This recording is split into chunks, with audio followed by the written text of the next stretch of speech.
The summer heat shimmered like a vengeful mirage over Maple Grove Estates, but Jake Thompson's patience had evaporated long before the temperature hit 95. His above-ground pool, a rusting relic that had become more of an eyesore than a summer sanctuary, stood as a monument to neighborhood drama and his own simmering frustration. For 3 years, Jake had endured the not-so-subtle disapproval of Karen Reynolds, the self-appointed HOA watchdog who lived 2 doors down. Every weekend she paraded past his property, her critical eyes scanning for the slightest violation of her unwritten neighborhood rules. The pool had been her favorite target. "It's an insurance liability," she proclaimed during last month's HOA meeting, her voice dripping with manufacturer concern. "And frankly, it's bringing down property values." Jake knew the real reason. The pool was a reminder of happier times, of summers spent with his ex-wife and their kids before the divorce split everything apart. What Karen and the rest of the neighborhood didn't know was that maintaining the pool had become a financial and emotional burden he could no longer bear. His particular Saturday morning, Jake had made his decision. No more negotiations. No more passive-aggressive comments from neighbors. He was taking down the pool himself on his own terms. The aluminum ladder came off first, its metal screeching in protest as Jake wrenched it from the pool's side. Neighbors began to peek through their curtains, a time-honored suburban ritual of collective nosiness. Old Mr. Peterson from across the street adjusted his glasses, while the Rodriguez kids temporarily abandoned their video games to watch the unfolding spectacle. Karen's immaculate white SUV was conspicuously absent, but Jake knew it was only a matter of time. As he began deflating the pool's outer ring, memories cascaded through his mind. His daughter's first swimming lesson, his son's cannonball competitions, the pool parties that once filled this backyard with laughter. Now it was just another reminder of what he lost. The vinyl liner began to crumple and fold, revealing years of accumulated grime and forgotten pool toys. A waterlogged soccer ball, a pair of swim goggles with a cracked lens. Each item told a story of moments now past. By noon, the pool was nothing more than a deflated heap of blue plastic and metal supports. Jake wiped the sweat from his forehead, a mixture of physical exertion and emotional release washing over him. He didn't care what the neighbors thought. This was his property, his choice. Little did he know, Karen was about to make this simple act of home maintenance into something far more complicated. Her silver Mercedes rounded the corner just as Jake was coiling the last section of pool liner. The car door slammed with the precision of a military operation. Karen marched across the lawn, her designer sandals cutting a determined path through the perfectly manicured grass. "What do you think you're doing?" she demanded, her voice sharp enough to slice through the summer heat. Jake simply continued his work, refusing to engage. But Karen was just getting started, and her next move would set in motion a chain of events nobody, least of all her, could have predicted. Within minutes of Jake's dismissal, Karen's manicured fingers were already dancing across her smartphone screen. Her face flushed with indignation as she dialed the local police non-emergency number, her breath rapid and clipped. "I'd like to report a potential environmental violation," she proclaimed to the dispatcher, her voice dripping with self-importance. "A resident is improperly disposing of a large pool structure. There are surely regulations about this." The police department, accustomed to Karen's frequent complaints, initially seemed reluctant, but she persisted, citing potential hazards and environmental concerns. What she didn't know was that Jake was meticulously careful about disposal. He'd already arranged for a local recycling center to handle the pool materials.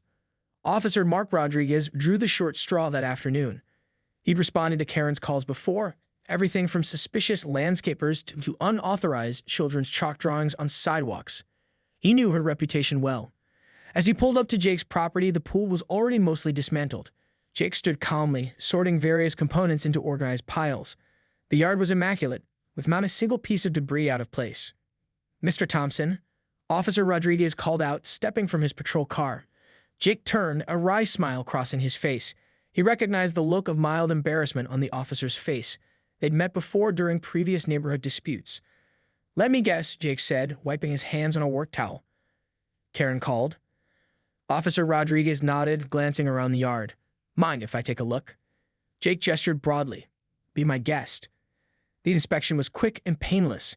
Jake had all the proper permits for pool removal. He contacted the local utility companies to ensure no underground lines would be damaged.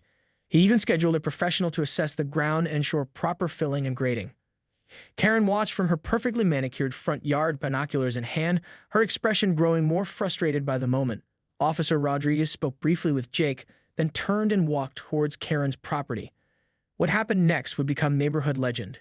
The officer's approach was calm, professional, but his body language told a different story. His shoulders were stiff, his stride purposeful. Karen's triumphant expression began to crumble as he drew closer. "Ma'am," Officer Rodriguez began, his voice carrying clearly across the immaculate front lawns, "I'm going to need to have a conversation with you about repeated false reporting and harassment." Karen's perfectly applied makeup seemed to crack along with her composure. The neighbors who had been subtly watching, pretending to water plants, adjust sprinklers, check mail, now stood frozen, captivated by the unfolding drama. Jake watched from a distance, a mix of amusement and vindication washing over him. This was about more than just a pool. This was about respect, boundaries, and the right to manage one's own property. Little did anyone know, this was just the beginning of a neighborhood showdown that would become the stuff of suburban legend. The fallout from Officer Rodriguez's public dressing down was immediate and spectacular. Karen's reputation in Maple Grove Estates began to unravel faster than a cheap sweater. The HOA meeting the following week became a turning point. What Karen expected to be her typical platform of control transformed into a public reckoning. Jake, typically reserved, decided to address the series of events with a calm, calculated precision that caught everyone off guard. "For years," Jake began, his voice steady and measured, "I've watched this neighborhood become less about community and more about control. Specifically, control exercised by individuals who seem more interested in appearances than in actually helping neighbors." The room fell silent. Board members shifted uncomfortably in their seats. Karen's face turned a shade of red that clashed violently with her meticulously coordinated beige ensemble. Jake continued, producing a thick folder of documentation: medical bills from his recent divorce, proof of his pool's maintenance records, receipts from the recycling center documenting the pool's responsible disposal. Each document was a calculated blow to Karen's credibility. But Jake wasn't done. He detailed how Karen's repeated complaints had cost the HOA thousands in administrative time. However, constant reporting of trivial infractions had become a form of neighborhood harassment. The evidence was damning. The HOA president, Robert Jenkins, a retired accountant known for his methodical approach, began reviewing the documents with growing concern.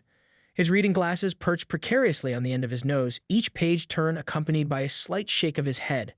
"Ms. Reynolds," Robert finally said, his voice cutting through the tension, "it appears we need to have a serious discussion about your interpretation of community guidelines." Karen's husband, Tom, sat in the corner looking mortified. He was a mild-mannered accountant who had long been overshadowed by his wife's aggressive neighborhood management style. Tonight, he looked like he wanted to disappear into the generic beige wallpaper. The meeting concluded with an unprecedented move. The HOA board voted to issue Karen an official warning.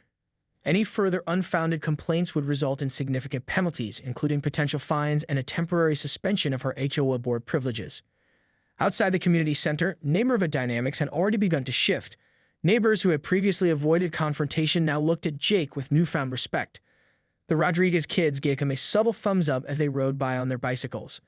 Mr. Peterson offered a respectful nod from across the street.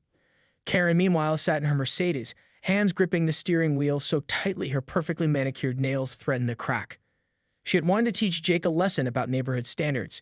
Instead, she had become the lesson.